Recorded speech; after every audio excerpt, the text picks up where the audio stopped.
నాచే నడుపబడు ఈ లోకమును చక్రమును బట్టి ఎవడు అనుసరింపడు వాడు ఇంద్రియలోలుడై పాపజీవనుడగుచున్నాడు. అట్టివాడు వ్యర్థుడు.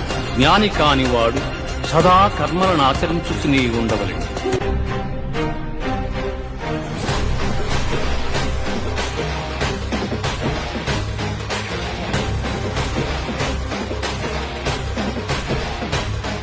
నాకన్నా గొప్పవాడు గాని గొప్ప వస్తువు గాని మరేదియు ప్రపంచమును లేదు.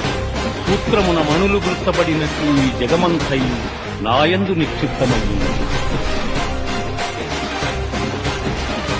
పార్థ, త్రిగుణాత్మకము దైవ సంబంధముగు నా మాయ అతిక్రమింపరాదు.